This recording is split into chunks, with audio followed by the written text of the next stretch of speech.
Bismillahirrahmanirrahim. Assalamualaikum warahmatullahi wabarakatuh. Selamat pagi anak-anak sekalian. Semoga kalian semua dalam keadaan sehat walafiat dan tetap semangat mengikuti pembelajaran walaupun saat ini pembelajaran jarak jauh masih kita lakukan. Karena pandemi COVID ini belum berlalu, jadi mari kita berdoa bersama-sama, semoga pandemi COVID ini cepat berlalu dan kita bisa melakukan pembelajaran di kelas seperti dahulu kemarin. Baik anak-anak sekalian, senang sekali pada hari ini Ibu Hesti Harliantari akan menyampaikan materi pembelajaran kepada kami semua melalui video pembelajaran. Nah, jangan lupa sebelum kalian menyimak pembelajaran Ibu pada hari ini, silakan disiapkan peralatan tulisnya, buku cetaknya, kemudian LKS-nya, buku catatan, menyiapkan alat tulis, pena, dan lain sebagainya. Hari ini kita akan mempelajari mengenai bioteknologi. Nah, seperti yang kita ketahui ya anak-anak sekalian, bahwa Tuhan telah menganugerahkan kepada bangsa Indonesia ini dengan keberagaman atau kekayaan alam yang sangat berlimpah, dimulai dari tumbuhan, hewan, bahkan bakteri atau mikroorganisme sekalipun. Nah, gambar ini bisa kalian lihat ya, di sini ada gambar makanan seperti kecap asin, kecap manis, ada tapai, kemudian ada keju, ada yogurt, dan ada tempe. Makanan-makanan tersebut merupakan contoh dari produk bioteknologi. Misalnya, dicontohkan satu tempe. Kalian pasti selalu atau tidak asing ya dengan makan olahan dari tempe atau makanan lainnya. Nah, tempe ini adalah contoh makanan yang dibuat dari bahan dasarnya itu adalah kacang kedelai. Iya, benar kacang kedelai. Nah, pada tempe itu kalau yang bagian yang masih belum dimasak ya, nih kalau kalian lihat di gambarnya itu ada bagian putih-putihnya. Bagian putih-putihnya ada seperti benang-benang atau serat-seratnya. Apa sih serat-serat itu? Fungsinya apa ya? Nah, serat-serat atau benang-benang putih itu namanya hifa. Fungsinya untuk membuat kacang kedelai ini menempel satu sama lain agar jadilah tempe. Itulah kenapa kalau proses pembuatan tempe itu memakan waktu beberapa hari agar kacang kedelai yang tadinya belum saling menyatu setelah didiamkan atau difermentasi dia akan berubah menjadi tempe. Nah, ayo kita bahas mengenai bioteknologi. Mengapa kita penting mempelajari bioteknologi ini? Penting agar kita bisa tahu, oh ternyata bioteknologi itu ada loh di sekitar kita, bahkan mungkin kita makan setiap harinya.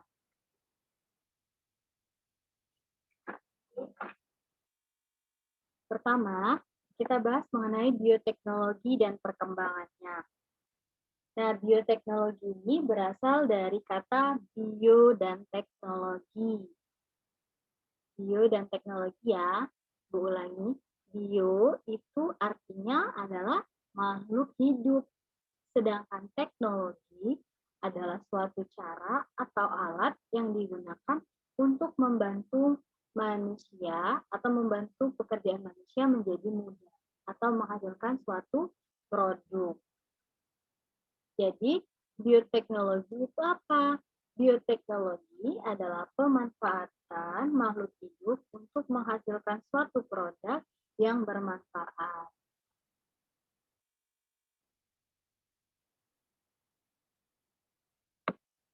Nah, yang bermanfaat bagi manusia. Bioteknologi ini kapan mulai berkembangnya? Bioteknologi ini dahulu mulai berkembang pesat sejak tahun 1857. Nah, ada tokohnya. Siapa tokohnya?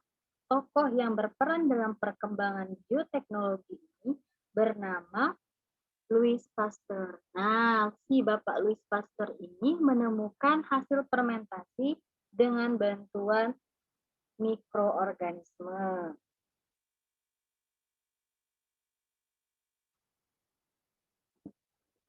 Nah, bioteknologi ini pada tahun 1857 itu eh, pertama kali ditemukan oleh Louis Pasteur. Lalu kemudian berkembang pada tahun 1920 itu sudah banyak proses fermentasi yang melibatkan mikroorganisme seperti pembuatan alkohol. Nah, berikut contoh-contohnya ya. Seperti yang Ibu sebutkan tadi, salah satunya seperti produk makanan, tempe, keju, dan lain sebagainya. Bioteknologi yang secara langsung memanfaatkan mikroorganisme ini dikenal dengan nama bioteknologi konvensional. Ya, bioteknologi konvensional ini dia memanfaatkan bioteknologi konvensional ini menggunakan mikroorganisme seperti pembuatan tapai, kemudian pembuatan tempe, pembuatan keju, pembuatan kecap manis, pembuatan kecap asin, pembuatan makanan lainnya ya, seperti roti, kemudian juga pembuatan makanan apa lagi? Coba kalian ingat-ingat. Yang menggunakan bakteri atau mikroorganisme lainnya. Oke, setelah bioteknologi konvensional, ada lagi bioteknologi modern. Bioteknologi modern ini berbeda dengan bioteknologi konvensional. Kalau bioteknologi konvensional menggunakan mikroorganisme, tapi kalau bioteknologi modern menggunakan teknik rekayasa genetika. Nah, para ahli bidang teknologi dapat menyusun pola gen sedemikian rupa sehingga menghasilkan organisme yang sifat-sifatnya sesuai dengan yang diharapkan.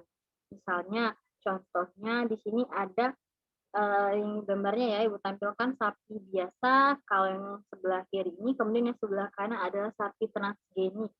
Nah, organisme transgenik ini adalah organisme yang menggunakan bagian gen dari organisme lain di dalam tubuhnya. Itu disebut dengan organisme transgenik. Organisme transgenik ini dapat terjadi pada tanaman, kemudian juga pada bidang pertanian ya, atau pada hewan, bakteri, dan lainnya.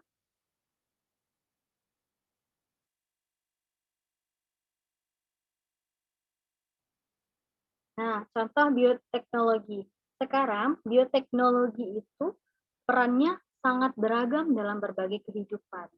Menurut anak-anak sekalian, apa saja bidang yang memanfaatkan bioteknologi selain yang Ibu sebutkan tadi? Nah, yang pertama kita bahas dulu ya. Yang pertama itu ada pada bidang bioteknologi pangan. Pada bioteknologi pangan ini, bioteknologi yang digunakan untuk menghasilkan produk makanan. Ingat ya, pangan berarti hasil produknya itu berupa makanan dengan memanfaatkan jelas mikroorganisme. Jadi, bioteknologi pangan ini termasuk bioteknologi konvensional. Apa saja contohnya? Nah, yang pertama nih, misalnya bahan nata de coco atau bahan pangan nata de coco. Pasti pernah makan ya, nata de coco tuh ada gambarnya. Nata de coco itu ternyata dibuat dari bahan air kelapa. Nah, untuk dia agar berubah menjadi nata de coco memanfaatkan mikroorganisme yang namanya Acetobacter psyllium. Ingat ya, Acetobacter psyllium. Kemudian kecap. Kecap bahannya kacang kedelai. Tapi mikroorganismenya apa nih? Kacang kedelai tadi kata Ibu untuk tempe. Nah, ternyata kacang kedelai juga bisa untuk kecap. Buat kecap menggunakan mikroorganisme namanya Aspergillus oryzae. Kalau tempe apa? Kalau tempe itu Rhizopus oryzae. Oh ya, di tabel ini nggak ada ya. Nanti kalian baca atau tambah lagi di LKS ada. Kalau tempe menggunakan mikroorganisme Rhizopus oryzae. Yang ketiga, ada bahan pangan makanan tauco. Nah, tauco itu juga dari kacang kedelai. Kalau yang pernah makan tauco pasti tahu ada serpihan kedelai-kedelainya itu ya. Menggunakan mikroorganisme Aspergillus venti dalam fermentasinya. Kemudian yang keempat, roti. Siapa yang nggak suka roti? Semua pasti suka makan roti ya. Nah, roti ini apa bahan dasarnya? Pasti tepung. Kalau buat roti, pasti butuh ragi. Ragi katanya, kata ibunya di rumah pasti, kita mau bikin roti nih atau mau buat donat, butuh ragi. Raginya apa? Nama raginya itu adalah Saccharomyces cerevisiae. Ya. Kemudian mentega. Mentega itu bahan dasar kue juga ya. Mentega itu bukan langsung jadi mentega. Bahan dasarnya itu susu. Dan mikroorganisme yang berperan itu adalah bakteri asam laktat. Jadi susu difermentasi bisa menjadi mentega. Kemudian kacang tanah, bahan kacang tanah. Kacang tanah mau diolah menjadi oncom, bisa. Butuh mikroorganisme apa? Nama mikroorganismenya Monilia cytophila. Kemudian kedelai, lagi nih kacang kedelai mau dibuat kecap. Kecap, sama ya, Aspergillus venti.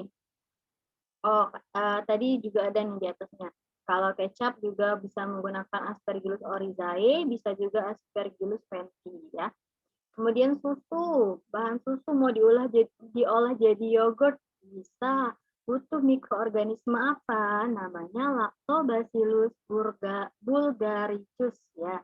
Kalau lakto ini pasti dia untuk olah susu ya. Setelah susu berubah menjadi yogurt, susu juga bisa diolah menjadi keju.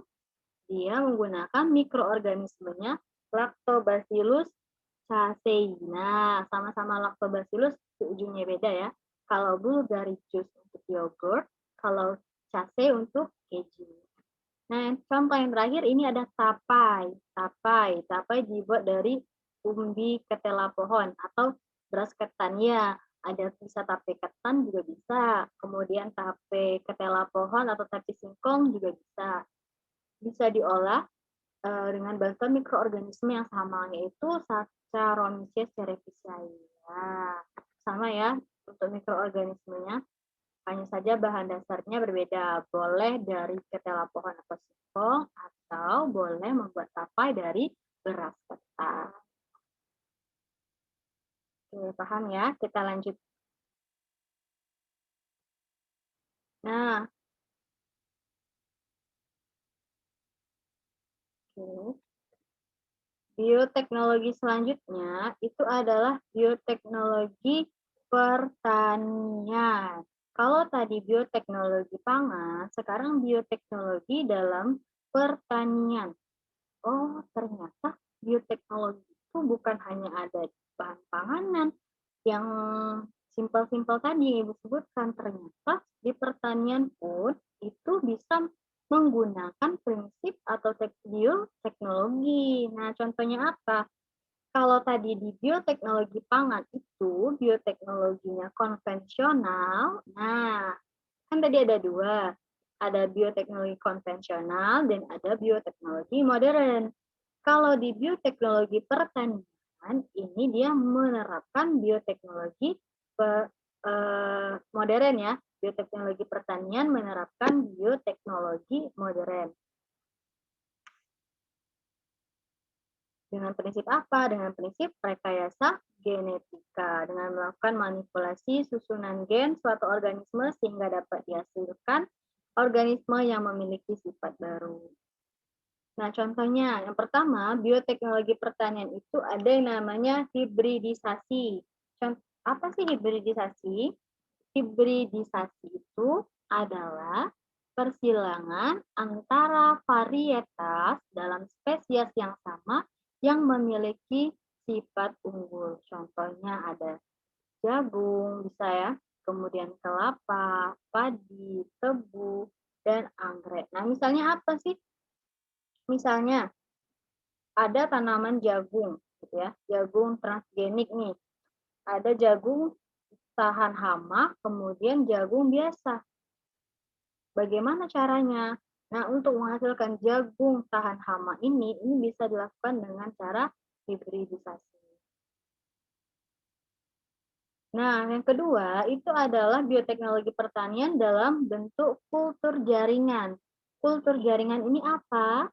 Kultur jaringan adalah suatu teknik untuk memperbanyak jumlah tanaman dengan memanfaatkan sifat tumbuhan totipotensi. Apa sifat totipotensi? Jadi sifat totipotensi itu adalah sifat yang dimiliki oleh tumbuhan untuk menyempurnakannya ya. Untuk menjadi individu yang sempurna seperti itu.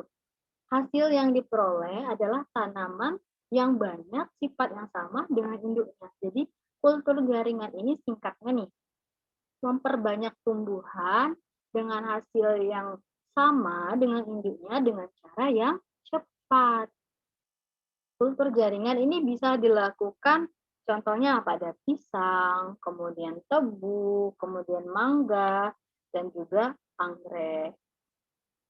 Nah, teknik kultur jaringan ini memerlukan pengetahuan dasar kita tentang kimia dan biologi. Kenapa? Karena kita hanya memerlukan bagian sedikit saja yang akan dilakukan kultur jaringan. Bagian jaringan yang digunakan atau diambil untuk dilakukan teknik kultur jaringan ini disebut dengan explant. Ingat ya, explant itu adalah bagian tumbuhan yang diambil untuk kita lakukan kultur jaringan. Bagian mana saja? Bisa ujung batang, ujung daun, maupun ujung akar.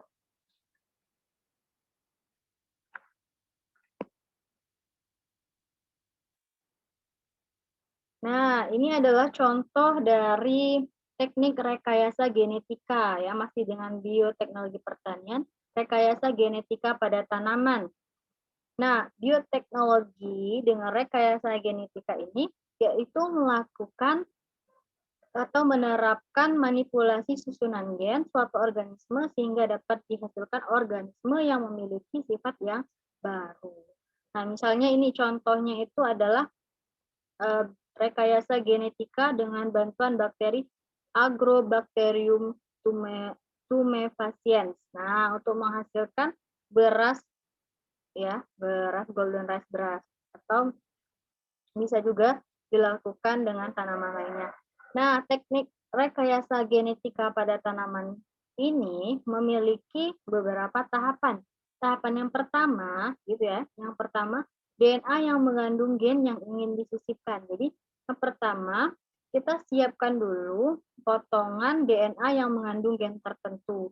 Misalnya gen tahan serangan hama, itu tadi ya. Misalnya kita mau buat tanaman padi atau tanaman jagung tahan hama. Kita siapkan dulu potongan DNA yang mengandung gen tertentu dari makhluk hidup yang lain. Nah, kita lakukan pemotongan DNA dengan dibantu oleh enzim restriksi atau enzim pemotong. Setelah disiap DNA yang mengandung gen disiapkan, atau yang kedua, itu kita masuk ke bagian menyiapkan vektor perantara atau misalnya menggunakan plasmid. Nah, plasmid ini yang diambil dari karena di sini menggunakan bantuan bakteri Agrobacterium tumefaciens, jadi kita menggunakan bakteri ini ya. Kita siapkan vektornya, vektor ini pembawanya. Jadi kita mau sisipkannya pakai alat nih. Alatnya kita gunakan bantuan bakteri. Bakteri di sini adalah bakteri Agrobacterium tumefaciens. Atau menggunakan virus tertentu juga boleh. Secara alami, inilah yang dinamakan dengan plasmid. Nah, jadi plasmid ini adalah pembawa plasmid.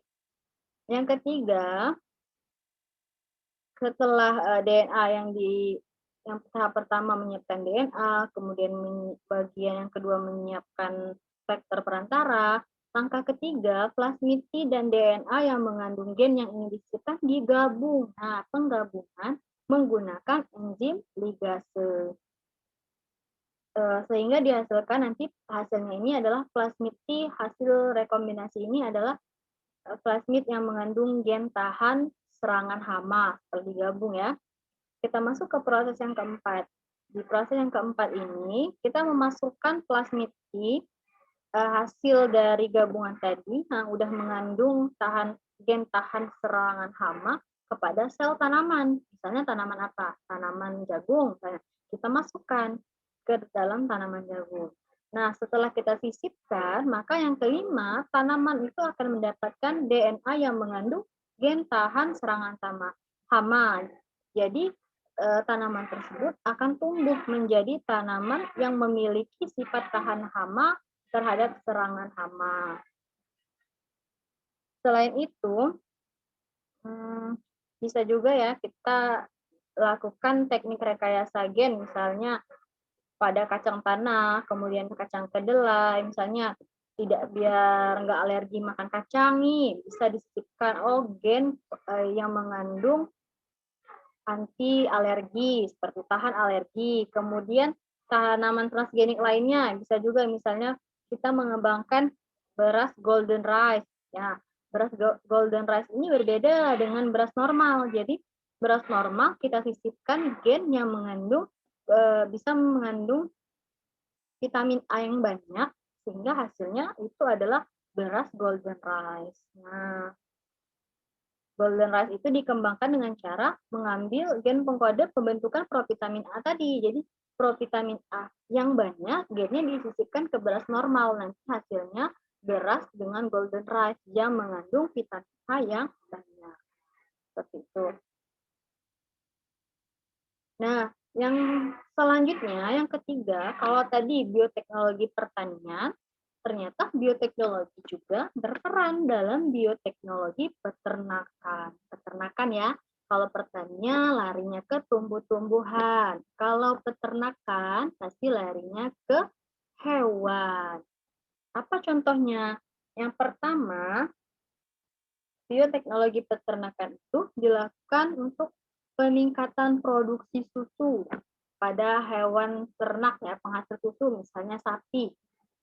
Bisa dilakukan dengan memanfaatkan bioteknologi memproduksi hormon bovin somatotropin atau hormon BST. Nah, caranya setelah memproduksi hormon BST ini, hormon BST-nya disuntikkan kepada sapi perah, sapi penghasil susu, atau dengan cara membuat sapi perah transgenik, yang tadi ya sebelumnya ya, kalau tadi tanaman transgenik, kalau ini hewan transgenik yang mampu memproduksi hormon BST lebih banyak. Jadi memanfaatkannya di sini adalah hormon BST penghasil susu. Jadi beda contohnya kalau sapi biasa penghasil susunya lebih sedikit, kalau dia sapi transgenik akan menghasilkan susu dalam jumlah yang lebih banyak.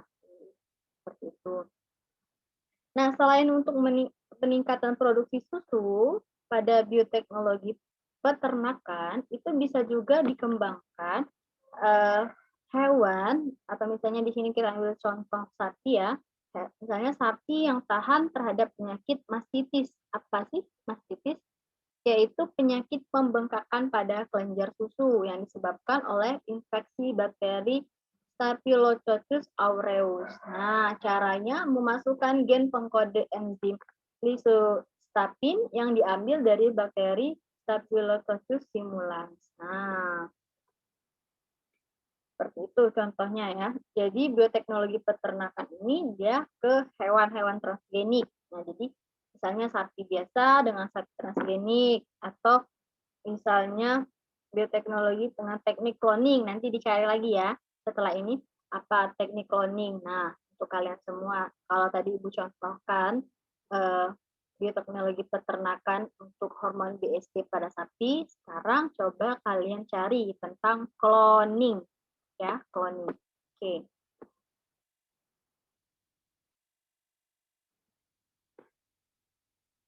Nah, selanjutnya, bioteknologi selanjutnya itu ada bioteknologi dalam bidang kesehatan.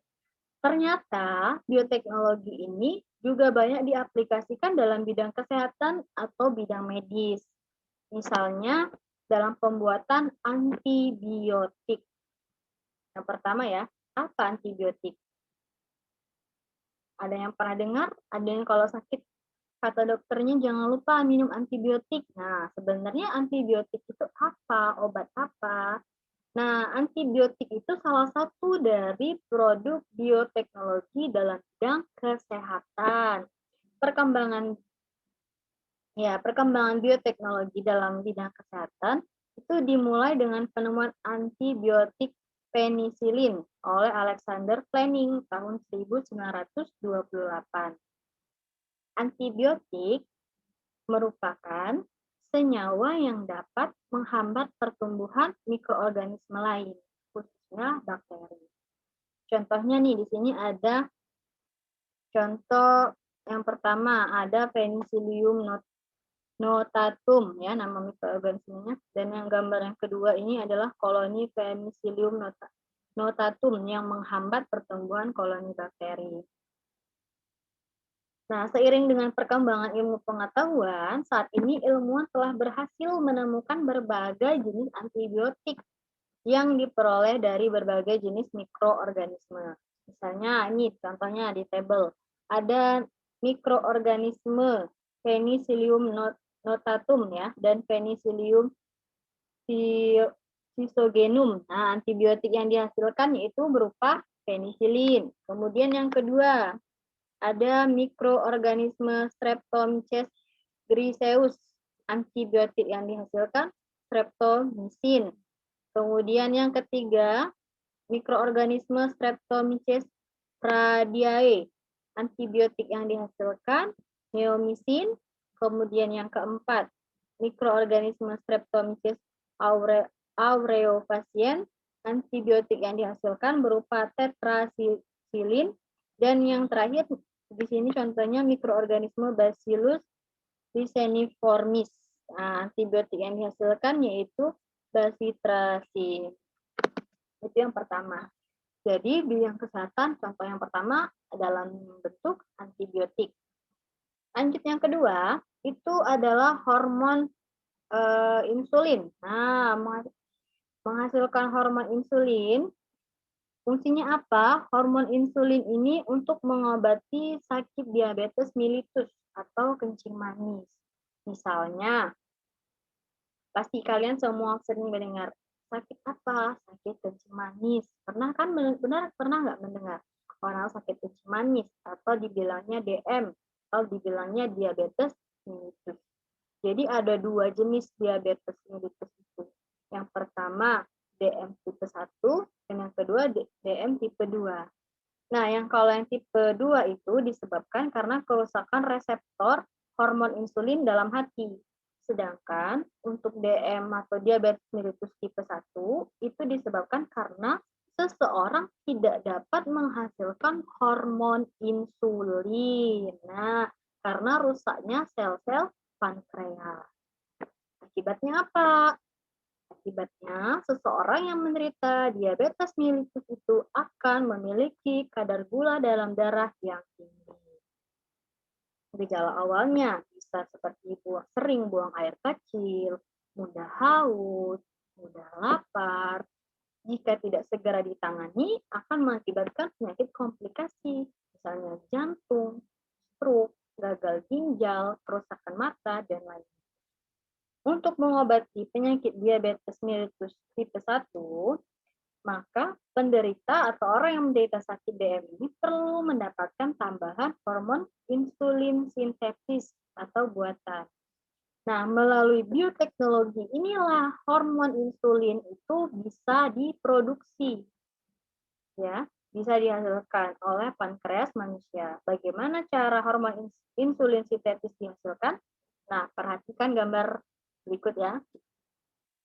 Nah, untuk menghasilkan hormon insulin, DNA yang mengkode hormon insulin dalam sel pankreas itu diambil. Setelah diambil, DNA tersebut direkombinasikan ke dalam perantara, ke dalam vektor perantara, misalnya plasmid. Nah, itu gambar plasmid.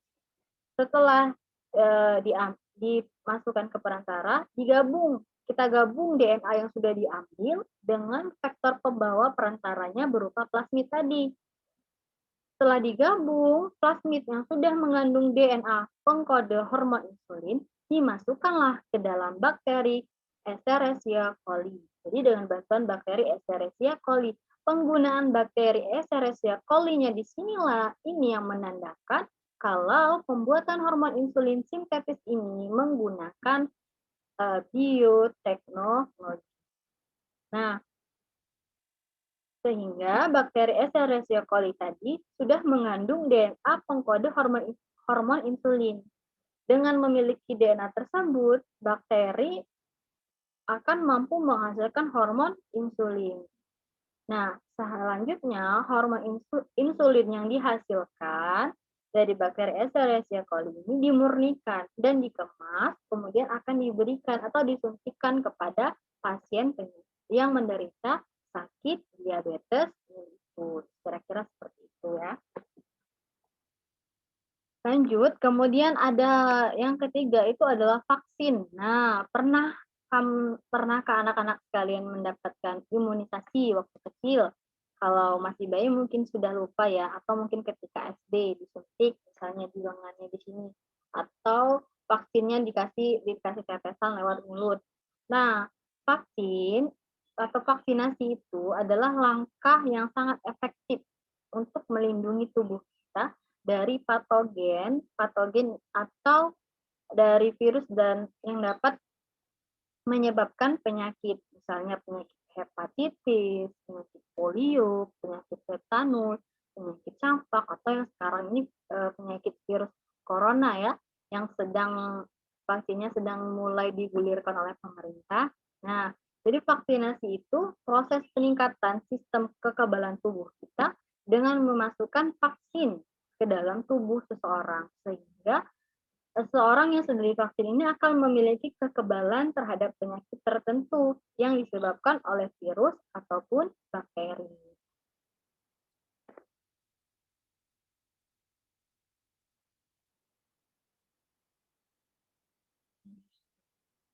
Nah, selanjutnya kita bahas mengenai bioteknologi lingkungan. Sudah kita bahas tadi ya tentang bioteknologi pangan, kemudian pertanian, peternakan, kesehatan. Ternyata bioteknologi ini juga diterapkan dalam lingkungan. Mengapa? Nah, pernah pasti kita mendengar ya bahwa informasi terjadi pencemaran air laut oleh tumpahan minyak nih. Misalnya gambarnya, Ibu lihatkan gambar contoh kapal pengangkut minyak yang terbakar. Kalau kapal pengangkut minyak, pasti isi kapal itu minyak. Kalau terbakar, minyaknya tumpah kemana? Kalau di laut, pasti tumpahnya ke laut. Akibatnya coba lihat di gambar B. Itu burung yang terkena tumpahan minyak di lautan. Kemudian yang bagian C itu kondisi air laut tercemar oleh minyak. Yang D, ikan dapat mati akibat pencemaran minyak. Jadi pencemaran itu bisa berakibat bagi makhluk hidup ataupun mikroorganisme di sekitar lingkungan itu. Kalau terjadinya di laut, maka mikroorganisme atau makhluk hidup yang ada di sekitar laut itulah yang merasakan dampak dari pencemaran tersebut. Nah, untuk itu pencemaran minyak ini, misalnya contohnya pencemaran minyak tadi, dapat menyebabkan kerusakan. Apakah pencemaran itu bisa kita penanggulangi atau bisa dilakukan upaya penanggulangan? Karena kalau di laut pasti kapasitasnya besar, gitu ya. Kalau besar berarti upaya yang harus dilakukan juga harus besar. Sebagai salah satu upaya menanggulangi masalah tersebut, ilmuwan saat ini memanfaatkan bakteri dari genus Pseudomonas. Nah, bakteri Pseudomonas ini, bentar ya. Nah, bakteri Pseudomonas ini memanfaatkan minyak sebagai sumber energinya dengan cara memecah molekul minyak menjadi karbon dioksida dengan tambahan senyawa kalium fosfat dan urea. Contohnya gambar penyemprotan lingkungan yang tercemari minyak dengan nutrisi. bagi bakteri. Pemanfaatan bakteri ini juga ada istilahnya bioremediasi dan kemudian ada fitoremediasi. Nah, tugas kalian cari nih apa bioremediasi dan fitoremediasi. Itu ya tugas yang tambahannya untuk dicari di buku atau sumber lainnya. Kalau ini Ibu jelaskan contohnya dengan bantuan bakteri Pseudomonas. Nah, nih contohnya nih. Contoh dari tanaman bioteknologi tadi ya. Perhatikan gambar. Di sini ada gambar perbandingan jagung tahan hama. Jagungnya itu utuh atau tidak dimakan oleh hama ya, yang atas. Kemudian yang bagian bawah jagung biasa, yang bawah itu dimakan oleh hama. Jagung pada bagian atas merupakan jagung transgenik. Jagung tersebut memiliki sifat tahan hama dibandingkan dengan jagung pada umumnya. Nah, coba kamu diskusikan karena ini pembelajaran individu ya, jadi tuliskan sendiri menurut pendapat masing-masing. Yang pertama, bagaimana prosedur untuk menghasilkan jagung yang memiliki sifat tahan hama. Kemudian yang kedua, analisislah mengapa jagung transgenik mampu memiliki sifat tahan hama tidak seperti pada jagung biasa. Dan yang terakhir, apa manfaat dikembangkannya jagung tahan hama bagi manusia. Nah, itu untuk tambahan di catatan ya. Selanjutnya, kita bahas lagi dampak penerapan bioteknologi dalam berbagai bidang. Kalau tadi itu adalah dampak-dampak positifnya atau contoh-contoh bioteknologi ya, produk-produk yang sangat luar biasa, ternyata penerapan bioteknologi ini juga membawa dampak yang cukup banyak ya ke berbagai bidang. Misalnya, yang pertama pada bidang etika.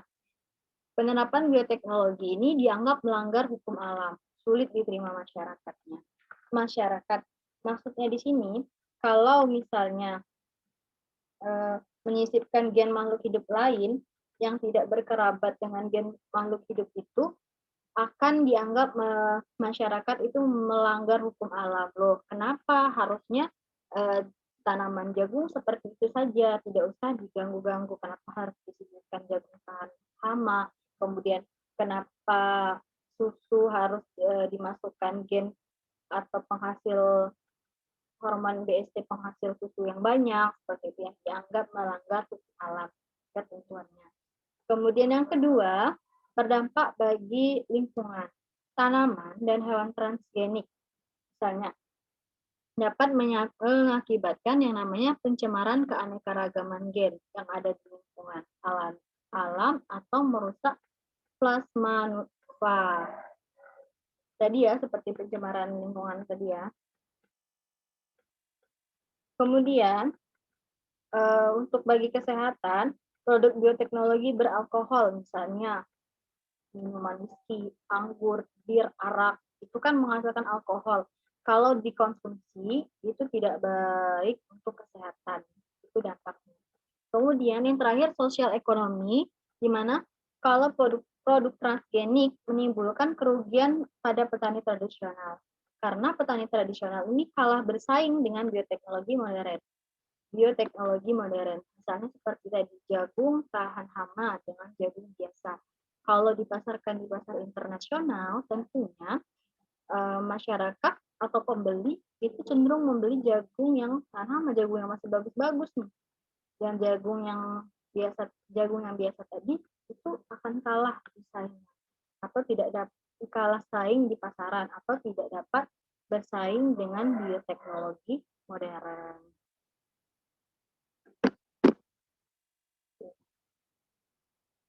Nah, tempe nih. Pembelajaran kita sudah selesai ya. Selanjutnya ini ada pertanyaan. Coba perhatikan. Di sini dikatakan bahwa tempe merupakan makanan khas Indonesia. Yang sudah kita bahas di awal tadi ya. Hampir seluruh masyarakat Indonesia itu mengkonsumsi tempe. Sehingga kebutuhan dan ketersediaan tempe juga sangat tinggi. tempe diproduksi dalam skala besar oleh pabrik tempe. Pabrik-pabrik tersebut akan menghasilkan limbah berupa kulit dan ampas biji kedelai. Berdasarkan permasalahan itu, coba analisislah pertanyaan berikut. 1. Apa dampak limbah yang dihasilkan oleh pabrik tempe bagi lingkungan? 2. Bagaimana upaya yang dapat dilakukan untuk mengurangi keberadaan limbah dari pembuatan tempe? Nah, anak-anak sekalian, untuk dua pertanyaan ini silakan kalian jawab di kolom komentar. Yang pertama, dampak limbah yang dihasilkan baik apa dampaknya bagi lingkungan ya. Yang kedua, bagaimana upaya agar mengurangi keberadaan limbah dari pembuatan tempe. Dua pertanyaan ini silakan kalian tuliskan jawaban kalian di komentar di bawah. Sedangkan untuk pertanyaan sebelumnya yang tadi, ada satu pertanyaan sebelumnya, itu silakan kalian tuliskan di buku catatan. Jangan lupa juga pembelajaran yang Ibu sampaikan melalui video pembelajaran ini silakan kalian rangkum atau ringkas di buku catatan. Ditambahkan bagi yang tidak ada di buku LKS kalian. Seperti itu ya. Nah, yang ini, tanaman transgenik telah banyak beredar di Indonesia. Para petani banyak menanam tanaman transgenik di lahan-lahan pertanian mereka. Tanaman transgenik ada yang bersifat racun pada beberapa hama tanaman. Menurutmu, apa yang akan terjadi pada hama pemakan tanaman tersebut dan apa dampaknya bagi ekosistem? Pertanyaan ini juga boleh kalian jawab di kolom komentar di bawah ini ya. Jadi ada dua pertanyaan sebelumnya dan satu pertanyaan yang ini. 3 pertanyaan ini silahkan kalian jawab di kolom komentar di bawah ini. Pilih salah satu saja, salah satu yang mau kalian jawab yang mana. Nah, sisanya itu kalian tuliskan di buku catatan. Ibu ulangi ya. Jadi, dari ketiga pertanyaan yang terakhir ini, salah satu silakan ditulis di jawabannya di kolom komentar. Dua pertanyaan lainnya jawabannya tuliskan di buku catatan. Terima kasih, selamat belajar. Ibu akhiri pembelajaran hari ini. Semoga kalian tetap semangat dalam belajar. Jangan lupa untuk selalu patuhi protokol kesehatan dimanapun kalian berada. Sampai jumpa. Assalamualaikum warahmatullahi wabarakatuh.